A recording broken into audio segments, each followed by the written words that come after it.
Hi everyone, so now we can start. Sorry for the technical glitches.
Okay, I think all the technology is working. We're good to start.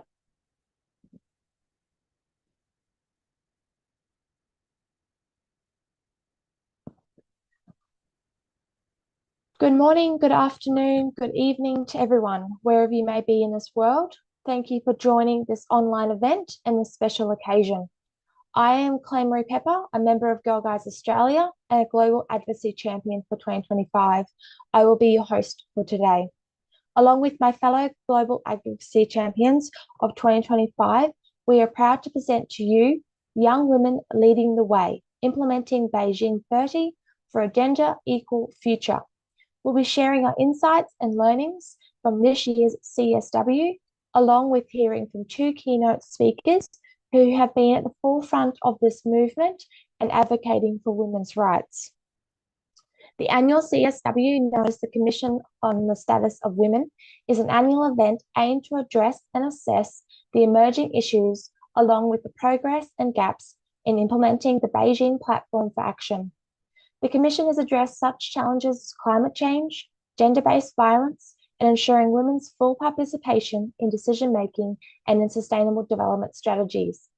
Not only is this a crucial time for women's rights, but it also has been 30 years since the development of the Beijing Declaration and the Platform for Action, a visionary 1995 plan that agreed by 189 governments to achieve the equal rights of all women and girls. Us, the Global Advocacy Champions, have had the opportunity to have our voice heard through detailing and sharing our recommended call to actions, key areas that we believe that need to be addressed at CSW. These will be shared later on. So let's get into today's event and let's first meet the rest of the Global Advocacy Champions for this year and what it means G1. The Global Advocacy Champion program, run by WAGS, offers Girl Guides and Girl Scouts an opportunity to advocate for the rights of girls and young women at a global level and champion gender equality through the principal global intergovernmental body shaping global policy standards on women's rights. So let's meet the 13 inspiring women from across the world. First, we have Ketty from Malawi, empowering girls and young women through leadership and education.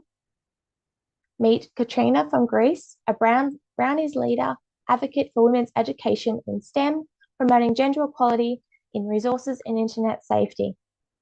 We have Julieta from Mexico, a section leader in girl guiding, advocating for food justice and gender equality in food development. We have myself from Girl Guides Australia, a leader aiming to inspire members to be the change they wish to see in the world. We've got Alice from Panama, a Girl Guide leader advocating for women's education activists in promoting gender equality and social media communication. We have Amira from Malaysia, a state program commissioner and district clove commissioner, advocating for international leadership, child protection, and period poverty. We have Kanto from Madagascar, a young girl guide who advocates for gender equality, environmental sustainability, and youth empowerment, and amplifying voices, fostering action, and driving change towards a just and sustainable future.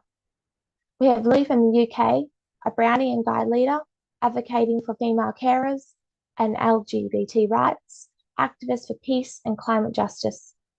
We have Wad from Egypt, a girl guide troop leader, an advocate for gender equality and women's empowerment in society and economy. Meet Priscilla from Nigeria. She's a youth leader and girl guides, advocate for gender equality, health educator.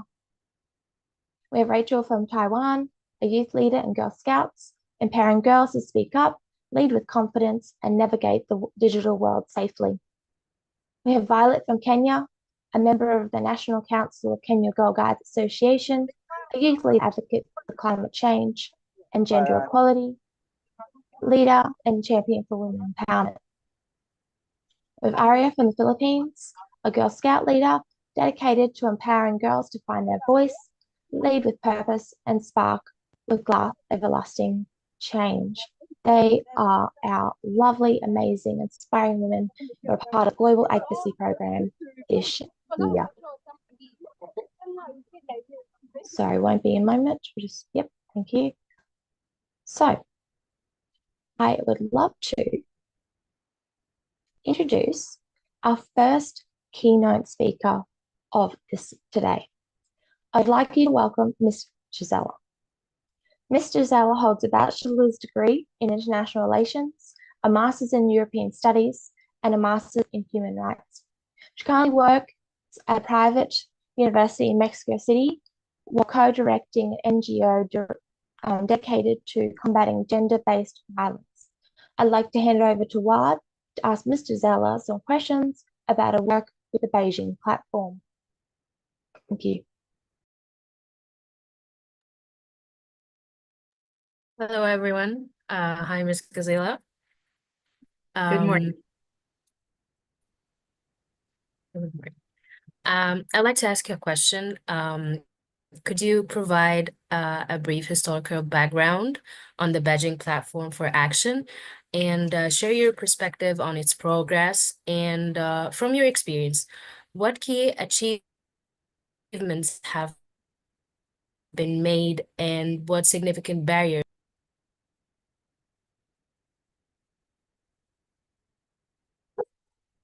Yes, thank you very much. I'm very pleased to be here.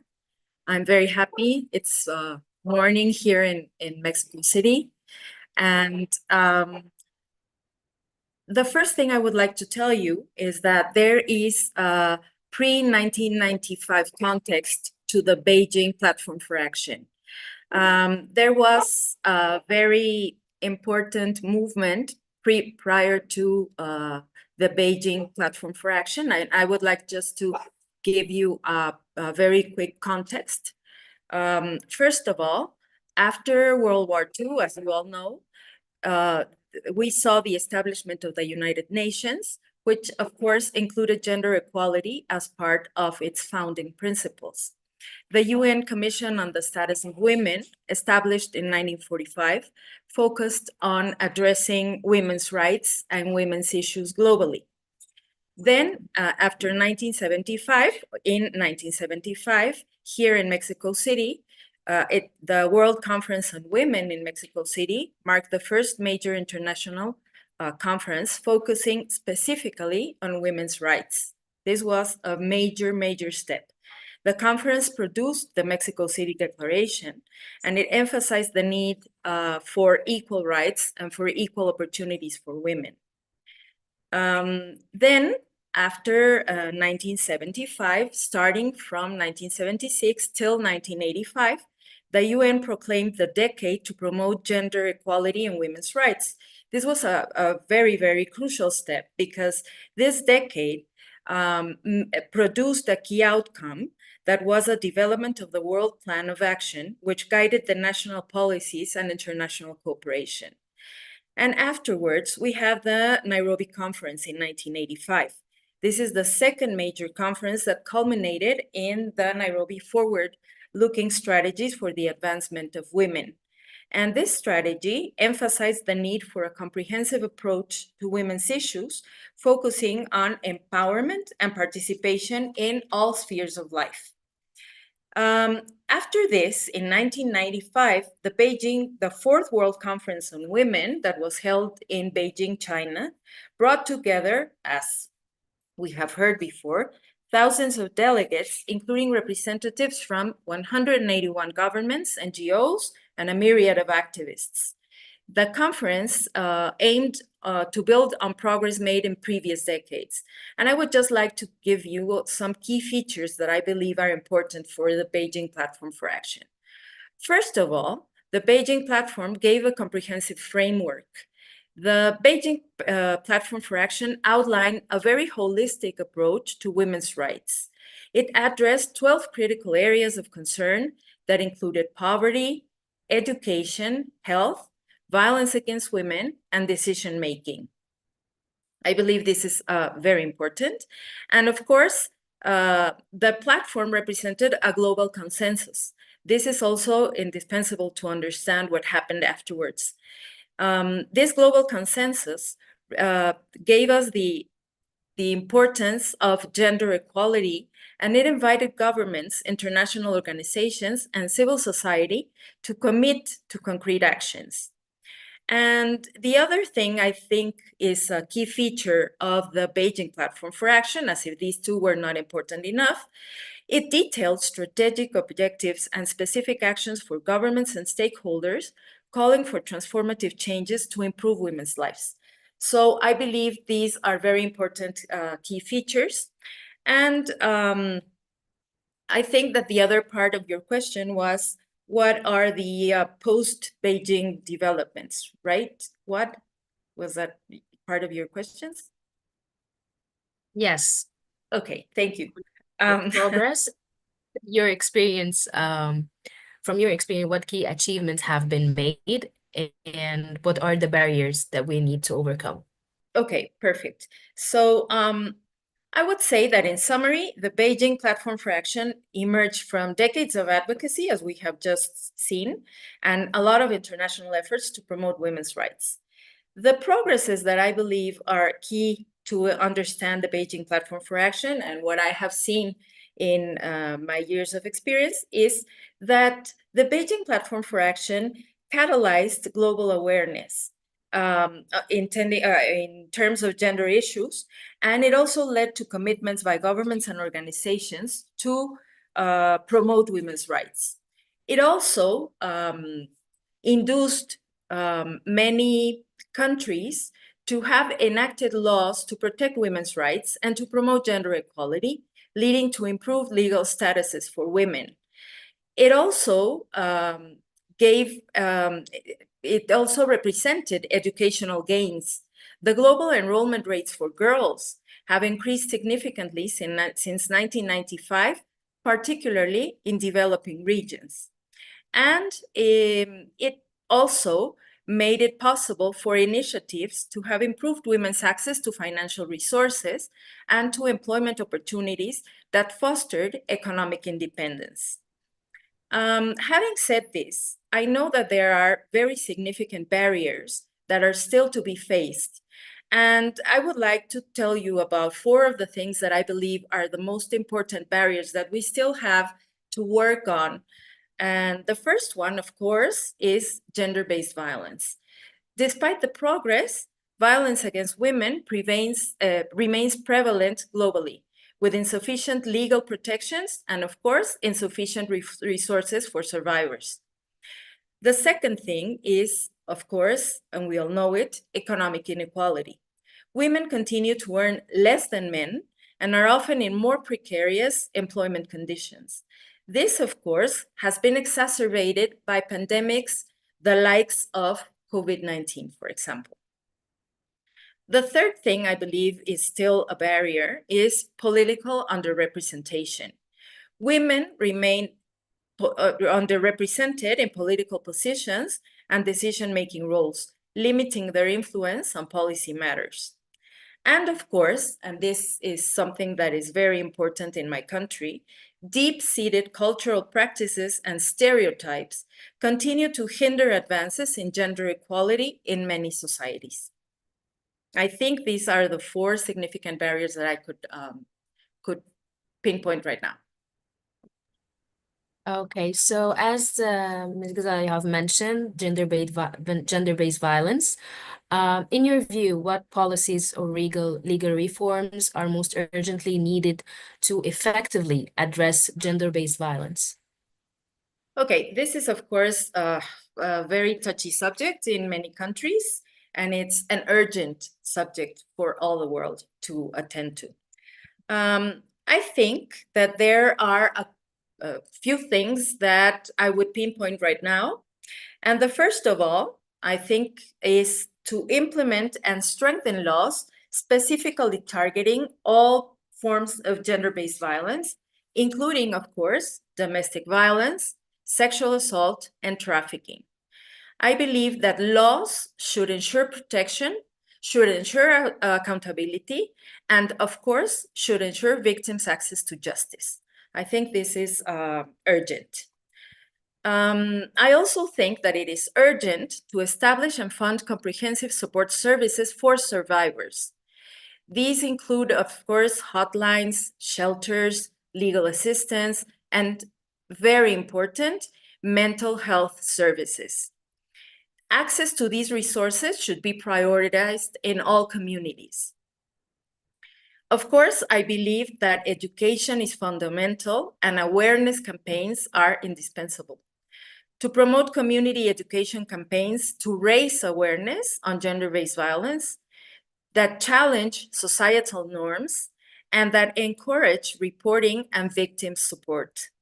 I believe that education should start very early. It should start in the family. It should start in kindergarten. It should start very early on, of course, in schools and afterwards in communities. I also think that we should provide or ask for gender-sensitive training for law enforcement and judicial officials. It is important to ensure that these authorities understand the complexities of gender-based violence and treat the victims with respect, with care, and understanding and empathy. So I believe this is a very, very important part of what should be done. Then I think that to invest in data collection to understand the prevalence and the dynamics of global-based violence. I think that data is of the utmost importance. In many countries, like in mine, violence is invisibilized. It is not made visible. That's what I wanted to say. So the thing is, if we have data, if we have better data collection, we understand the prevalence, we understand the dynamics, and of course, I believe that this should include the disaggregated data to address the specific needs of marginalized groups. And I think that we should develop and fund programs aimed at preventing gender-based violence before it happens. This, of course, may include engaging men and boys in advocacy against violence and the promotion of healthy relationships. I think this would be the basic points I would like to pinpoint right now. Thank you for sharing your view, and we would like to look ahead. What is your perspective on the next stage of the Beijing platform for action, and what key priorities should be addressed to advance gender equality further? Thank you. Well, in considering the next stage of the Beijing platform for action, I would definitely think it is crucial to uphold its commitments, but I believe we have to adapt them to contemporary challenges. I think that one of the key priorities should be addressing intersectionality. I think that we should recognize and address the diverse experiences of women based on intersecting identities, including race, class, disability, sexual orientation, and ethnicity. I think that it is of the utmost importance that policies should be inclusive and sensitive to all these diverse experiences. This is the first thing I would say that is important for the next stage on the Beijing platform. The next thing I would address is to focus on economic empowerment. I think that it is basic to promote policies that bridge economic disparities, that they should ensure women have equitable access to financial resources, employment opportunities, and of course, to entrepreneurship. Talking about this, I would also like to say that we need to integrate gender perspectives into climate change perspectives and policies. Women are the most damaged by climate impacts. We are the ones that bear the brunt of climate impact. So it is necessary to integrate gender perspective into these policies. Participation in decision-making regarding environmental policies can, of course, enhance resilience, make lives better for women, and it also fosters equality. So I think that we should be more, we should participate more, we should be allowed more participation and in climate justice and gender.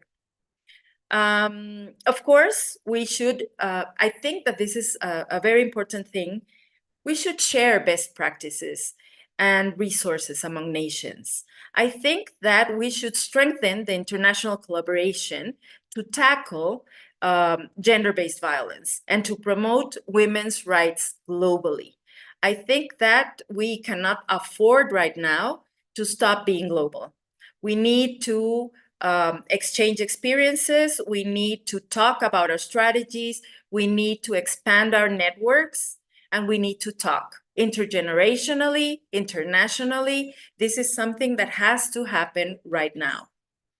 And also, I believe that exploring uses of technology for advocacy, that we know that this is a very touchy subject in terms of how technology has been used against women, against all vulnerable groups.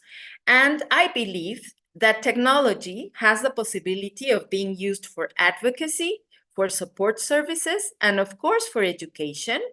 And we need to apply it to gender equality and gender-based violence. We need to educate on gender-based violence using the technology. I think this is something that we have to do. This, of course, includes online reporting systems and awareness campaigns via social media. But we have to take hold of this. We have to own it, right? And then, as the last thing I would like to say is we have to set mandatory targets to achieve gender parity in decision-making roles. We have to fight for this. And this is all I would have to say on this. Thank you. Thank you, Ms. Gazella. Thank you for the all takeaways and sharing the historical background on Beijing platform. And thank you for all the insights that you have shared. Thank you. My pleasure.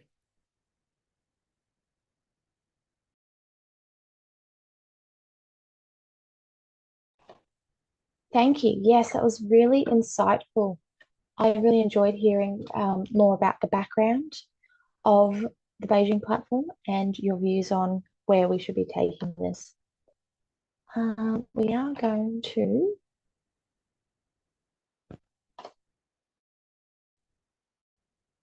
now introduce our next guest speaker for today. I would like to introduce Ms. Palaki.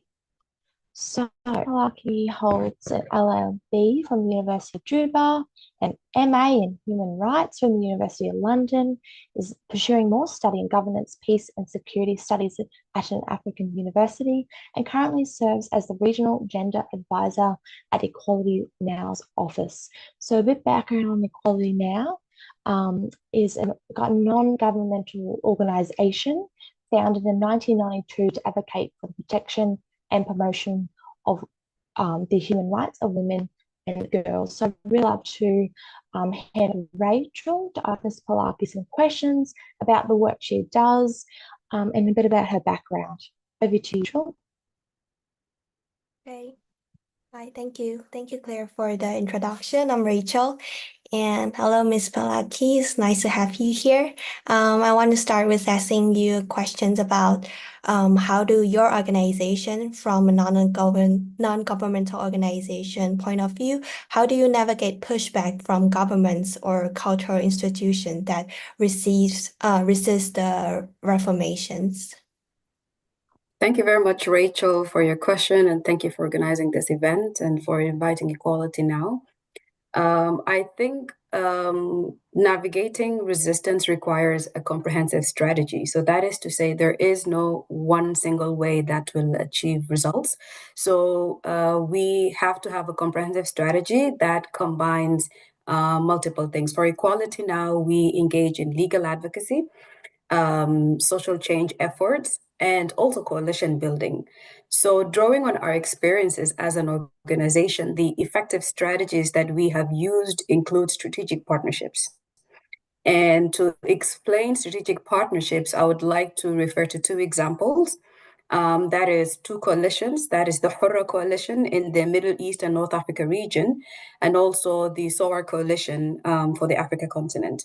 So in the MENA region, that's the Middle East and North Africa region, we are founders of the Hurra Coalition that has been instrumental in uniting WROs and also youth advocates to push for family law reforms.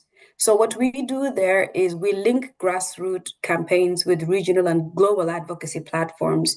And what the coalition then does, it amplifies demands for the removal of discriminatory laws, particularly those that enable harmful practices like child marriage, like female genital mutilation, FGM, and also that limit women's financial rights, like inheritance and many other things. So what the coalition then does, it employs a collaborative strategy to strengthen what we call collective pressure on governments' resistance to these reforms that we're calling for. The second example is in SOAR, which is the Solidarity for African Women's Rights. So in the African continent, SOAR plays a very, very crucial role in advancing the Maputo Protocol, in advancing the ratification of the Maputo Protocol. So for those who are not aware of the Maputo Protocol, that is the African version of CEDAW. That's sometimes the simplest way to refer to it. So Equality Now, as an organization and also as a founding member, we work with coalitions like SOAR to influence governments through the regional human rights mechanisms at the African continent. For example, one of the ways this has worked is recently in South Sudan, the SOAR coalition's coordinated efforts, it has helped the country to ratify the Maputo Protocol. And this then strengthens the legal protections for women and girls. So coalition and movement building advocacy is also a way to protect the women's rights organizations, the activists, and the young people that are engaged in this kind of work. So when we work in coalitions, we provide these CSOs, these WROs with greater protection. Because most of the NGOs, the CSOs are operating in very challenging circumstances. We are working in environments where there is extremely narrow civic space.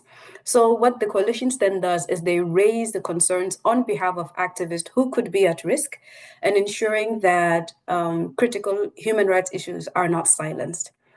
If you would allow me as well to speak about another approach that we use at Equality Now, and specifically in the MENA region, is we at the MENA region, we acknowledge that meaningful legal reforms require engagement with religious leaders and traditional leaders. And this is very critical because the religious leaders or the traditional leaders are most of the time the main voices or the main group of people that resist the reforms that women or girls are calling for. So Equality Now and partners, we engage faith-based actors to make sure that the reforms that we're calling for align with human rights principles such as equality and non-discrimination. For example, in Palestine, we have a campaign that is working on challenging the legal exception for child marriage. And this does require us and require our partners in one way or another to work with faith-based leaders and specifically Muslim leaders.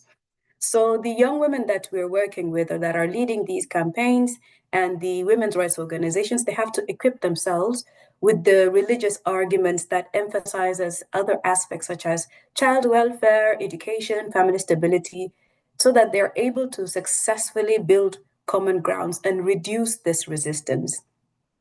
Another point that's related to this one is the importance of combining the legal and policy advocacy that we're doing with social norms reform. So when we speak about law reform, they are only effective if they are paired with social norms change.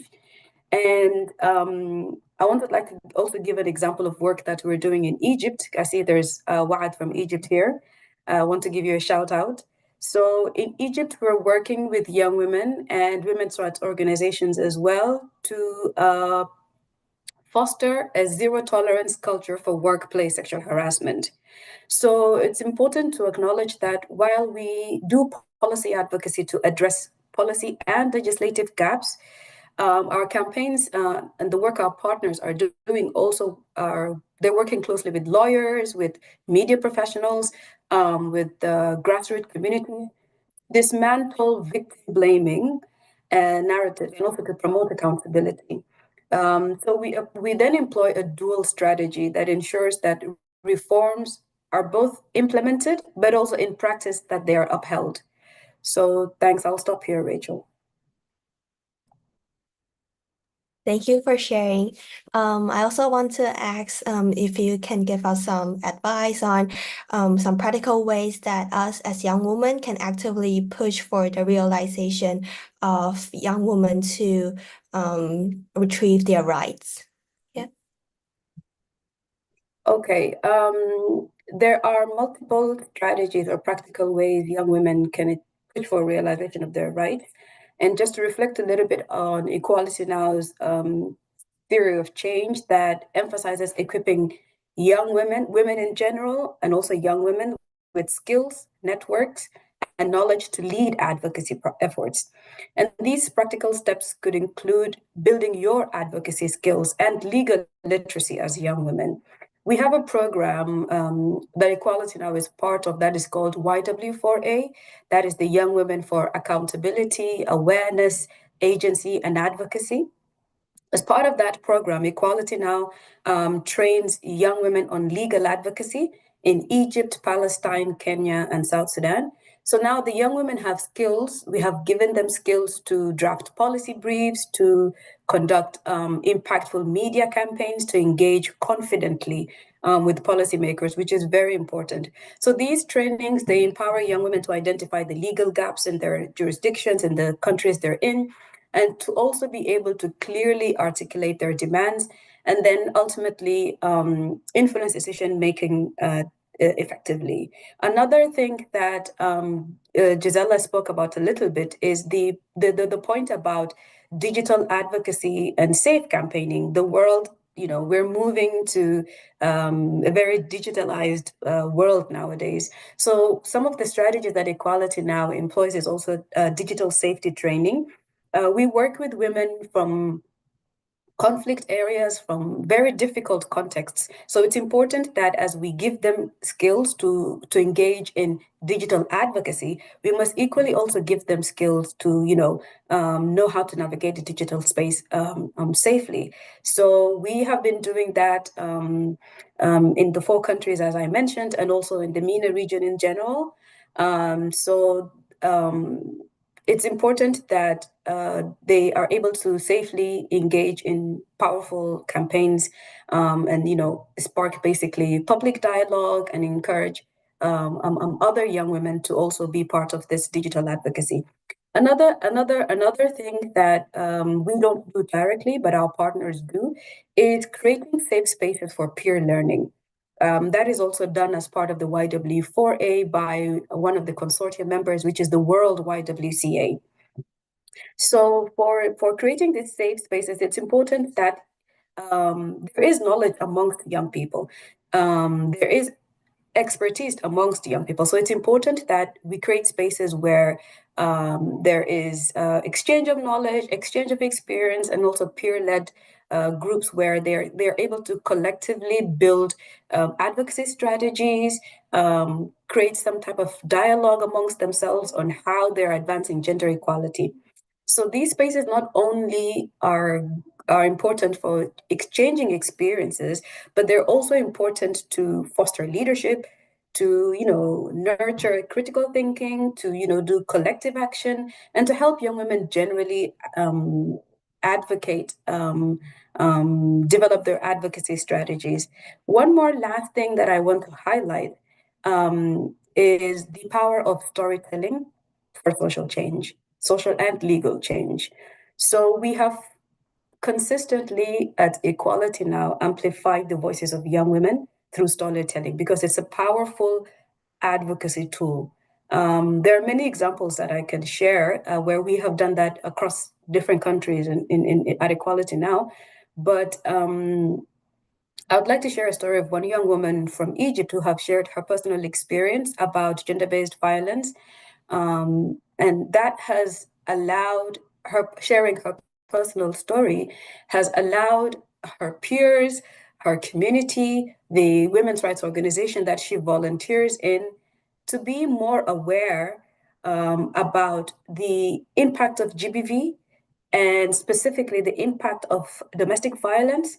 And that has then created a lot of community awareness that can allow people to collectively demand legal reform.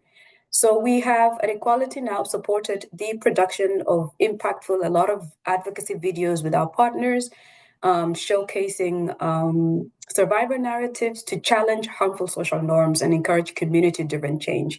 So these powerful stories, they resonate deeply with policymakers, with those who are making the laws, with the media, with the broader public. So this then contributes to stronger advocacy outcomes. Thank you. Over to you, Rachel. Thank you so much for your insights. I believe we all resonate a lot from all of our advocacy works, and I'll be handing the floor back to Claire.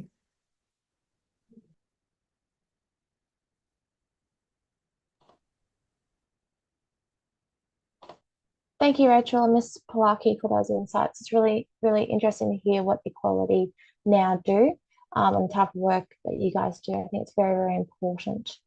We are now going to perfect lead by to learning more about one's global programs.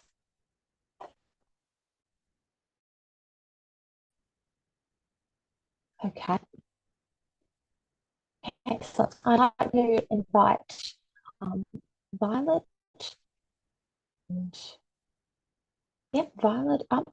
We can discuss more about the global WAGs, global programs that are currently on offer and the different opportunities that they provide. So I'll hand it up to Mira and Violet to share about that. Good morning, good afternoon, good evening, distinguished guests, fellow leaders, and inspiring young women. So today we are gathered here to celebrate and reflect upon two transformative initiatives, and that is Free Being Me and GLAC, which means Girl-Led Action on Climate Change. This program supported by the unwavering commitment of DAV, empower young individuals to embrace their true selves and champion a sustainable future. So Free Being Me, in a world saturated with unrealistic beauty standards, many young people grapple with self-doubt and appearance-related anxiety. Recognizing this, the World Association of Girl Guide and Girl Scouts, in partnership with DAV, launched the Free Being Me program in 2013. This educational initiative aims to bolster body confidence and self-esteem among youth. Through interactive activities, participants learn to value their bodies, challenge pervasive beauty stereotypes, and advocate for a healthier body image. within their communities. Since its inception, Freebing Me has reached over 6.5 million young people across more than 125 countries, fostering a generation that celebrates authenticity over conformity. DAV sponsorship transcends traditionally corporate philanthropy. The dedication to nurturing self-esteem and promoting positive body image aligns seamlessly with the core values of these programs. By supporting Freebing Me, DAV underscores the significance of all holistic empowerment, encouraging individuals to cherish their unique identities while actively participating in global sustainability efforts.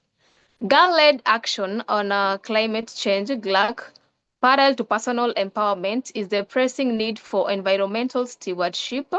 The Girl-led Action on Climate Change initiative, co-created with Girl Guides and Girl Scouts from Africa, Latin America, and the Caribbean, equips young women with the knowledge and tools to combat climate change. Through practical, interactive activities, participants delve into adaptation and mitigation strategies, understand the gender dimensions of climate change, and implement grassroots projects tailored to their communities.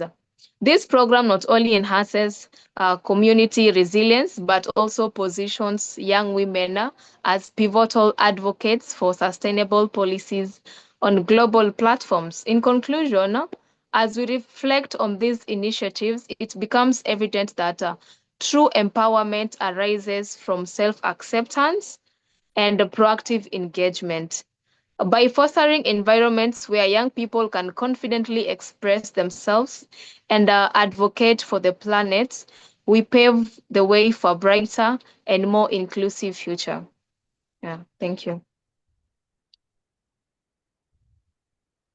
All right, thank you, Violet. Now I'll be talking about Stop the Violence, one of our popular programs.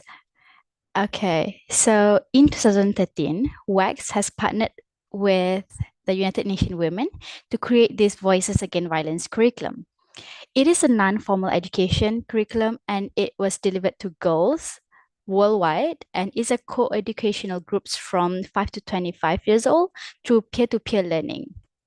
So violence against girls and women is a very sensitive but important issue for us to teach young people about.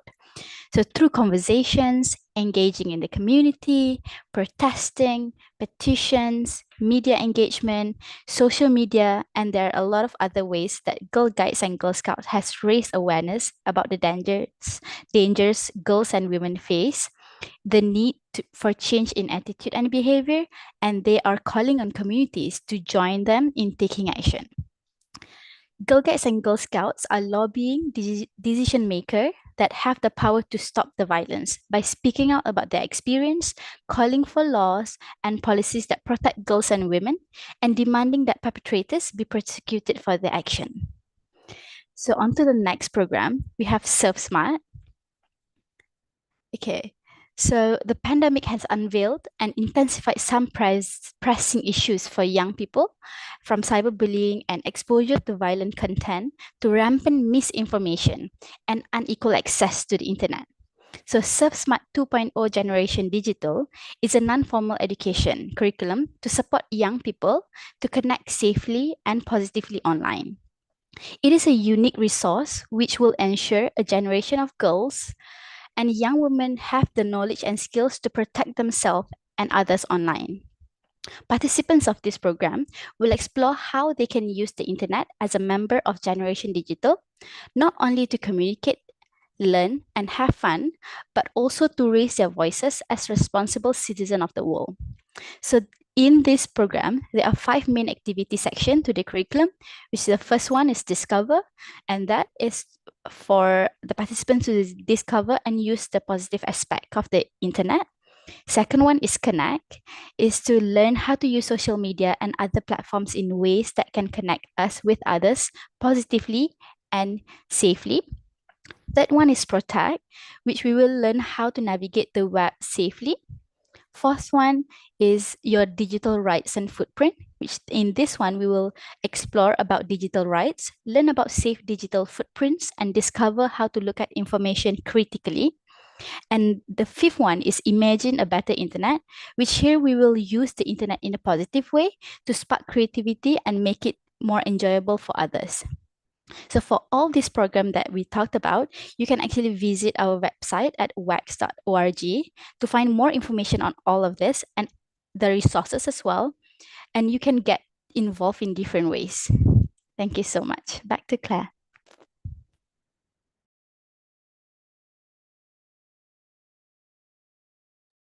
Wonderful. Thank you, Amira and Violet, for a really insightful overview of our WAGS global programs. Yes, you visit the WAGS website where you find all those resources and programs. And it's really great to see that despite the diversity and the different types of topics, these can be applied wherever you are in your community. I next like to ask Alice and Priscilla to tell us more about the outcomes us, the Global Advocacy Champions, wish to see at CSW, which is called our call to actions and centers around some really key themes that they will explain more about. Thank you so much for passing on the word to me. As global advocacy champions representing girls around the world, we call action for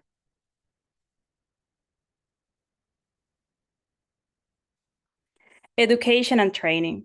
Education is the basis of progress, but there are millions of girls all over the world that this right is denied, and that must change.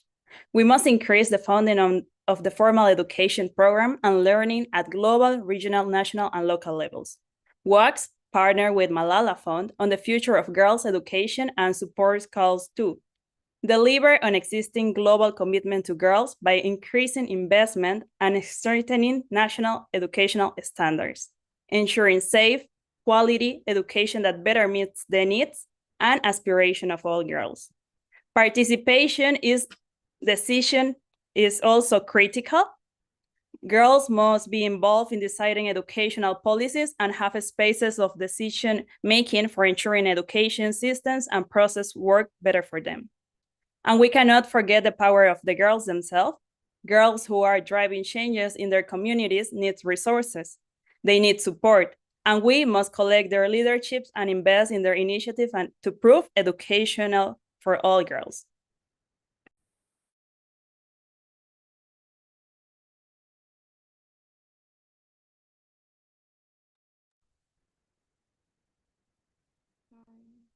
Hello everyone, my name is Priscilla from Nigeria, and I'll continue from where Alice stopped.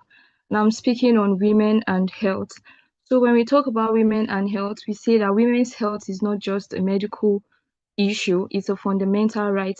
And women make up the majority of healthcare providers worldwide. Yes, women are faced with barriers to good and quality health services and limited access to essential services under presentation in medical leadership and research.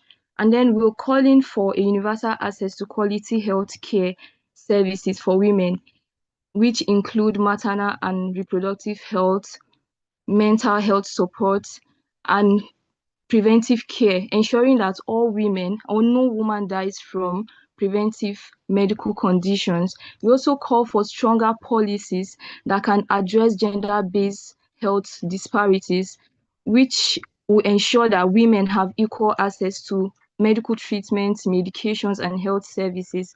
We also talk about increased investment, especially in mental health issues for women who are faced with gender-based violence, and including postpartum depressions, as the case may be.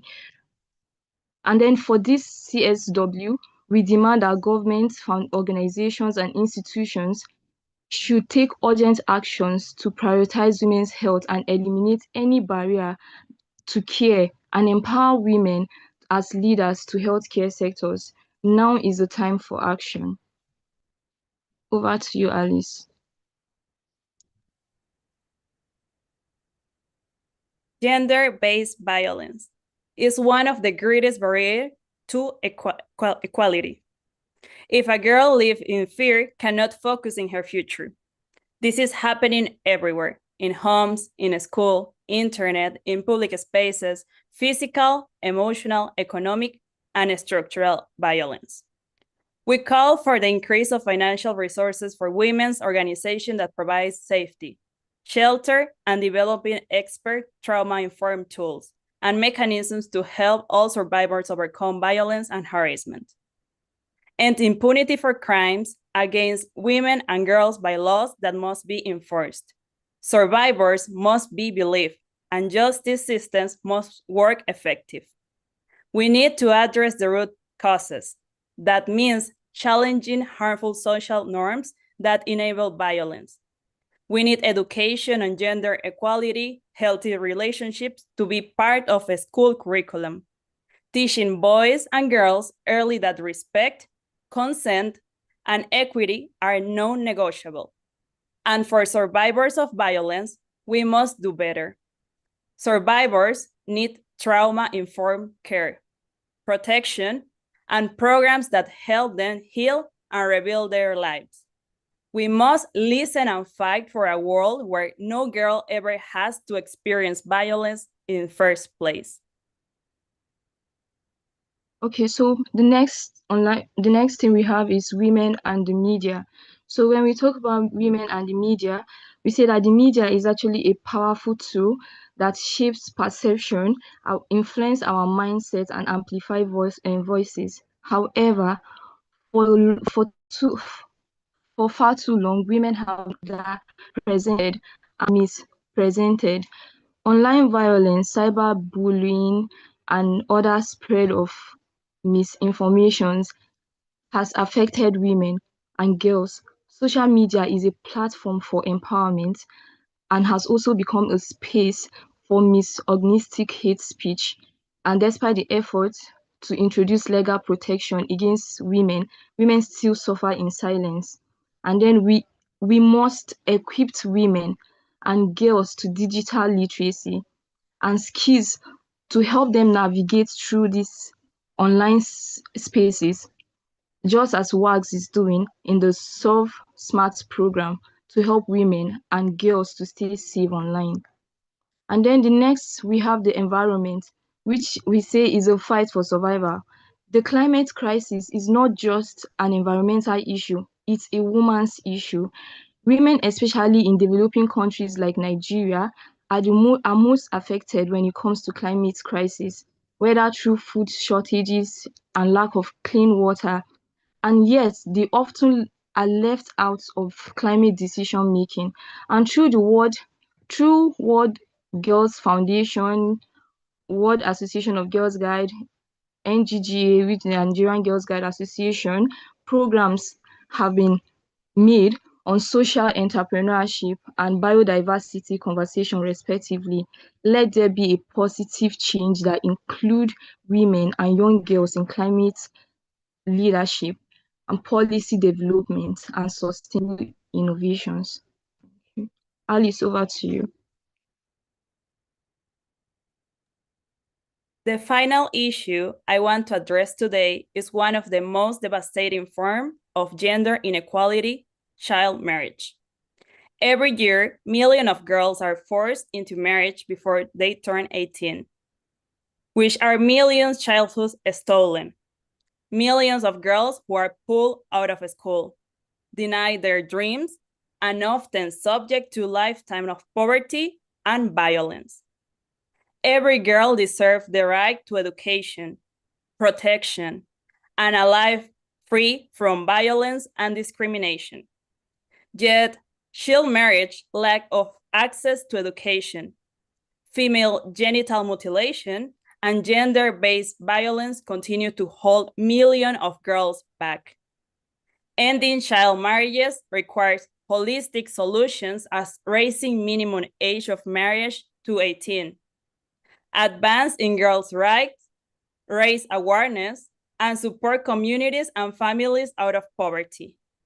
We must also update legal system to remove any gap that allows child marriage. A girl right should never be negotiable. We must listen to girls. It's time to amplify their voices. and act on their dreams. The time is now. Let's make sure every girl everywhere has the opportunity to thrive. Thank you.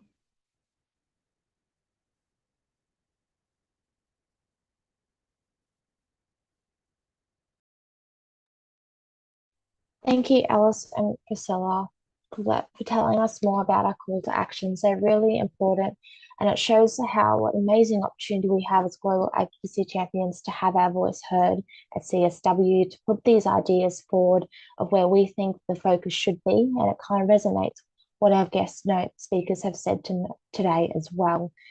I now would like to welcome Julietta, one of the global advocacy champions that attended the CSW conference in person, to share us more about the experience that her and the other delegates experienced, their learnings in attending, and perhaps where these call actions fall into. Over to you, Julietta. Thank you, Claire. For me, being a delegate for WACS at CSW 69 in New York was a transformative experience. The opportunity to represent such a powerful global movement dedicated to empowering girls and young women was something that I will always remember. And I think having the responsibility to amplify the calls to action that Priscilla and Alice just said was an amazing and very powerful opportunity, because throughout the process, I had the opportunity and the privilege of engaging with inspiring leaders, young leaders, listening to the voices of my fellow delegates, because all of us had speaker opportunities where we were able to raise our voices, to engage with different leaders, and listening to their voices, my peers, was something really amazing. And actually, I think it was critical. These discussions were critical to discuss gender equality on girls and women's rights, because for me, one of the most impactful moments was having the opportunity to deliver a speech at the General Assembly, and standing there on the stage in the UN room. I felt all the weight of the millions of voices that WAX represents.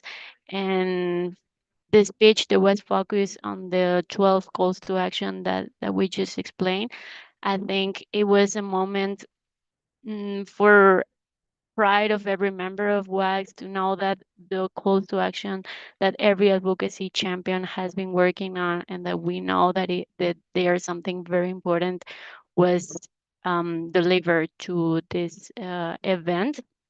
And I think listening to everyone that had a chance to speak on the event was inspiring, because they talk about stories, perspective, data, things that were going on, resources that were available, things that are actually going wrong. And listening to all of these stories reminded me of the power of collaboration. Being there and listening in these multilateral forums reminded me that highlighting the critical role of grassroots movements and the youth voices and everyone that was taking part of the event was very important. And it just mentioned the importance of keep investing on girls and women, and keep making it one of the most important issues around the world. I think that the participation of being a global advocacy champion at CSW left a lasting impact in my life. I think that our presence amplified the voices of girls and young women on a global stage, ensuring that their needs and their aspirations were included in the conversations shaping the future.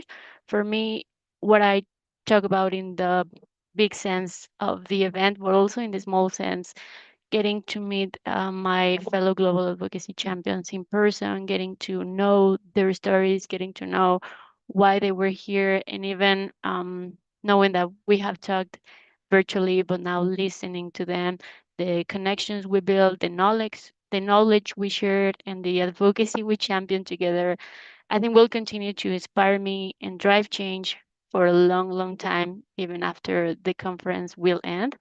And for me, this experience reinforced my belief in the power of collective action. Most important, that the power that we are here together, actually making this event happen, no matter the time zone, no matter where we are.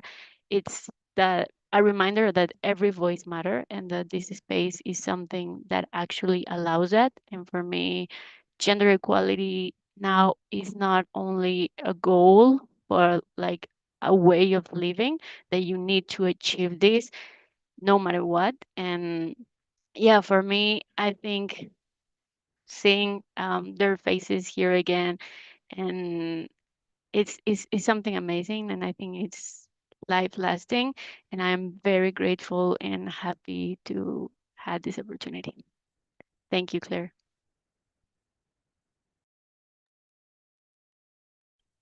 Thank you, Juliet. I think you summed it up perfectly. I think as regardless whether you're part of the Global Advocacy Champion program or what, I think we have a very unique opportunity as Girl Guides and Girl Scouts around the world to have our voice heard, to speak up for the others that maybe don't have a voice. I think we have a very fortunate position as this worldwide organization. That pretty much sums up our amazing online event today.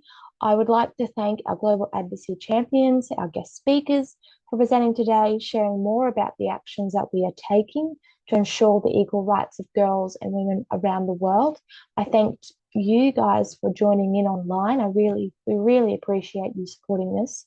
I hope you learned something new and leave this session feeling inspired. I know I have. It's nice to see that no matter where we are in the world, we do have a network, and it is Girl Guides and Girl Scouts. That's our community, that's our network that we need to really tap into. As I say, alone, we can only do so much, but together we can achieve much more. And I think that's something, a key takeaway I definitely taken away from this session. I'd like to thank you again for your time today, and I want to make sure that we're doing the best we can now. So I would appreciate your feedback. If you can scan this QR code and us some feedback on today's session, we really appreciate it. And make sure you keep following along in our journeys, as we will be delivering an advocacy program, part of our program that we're involved with within our MOs. So stay tuned for that. And thank you again. And together we can achieve some really great outcomes. And I'm feeling very inspired after this event. So I hope you are too. And thank you again, everyone, joining in online.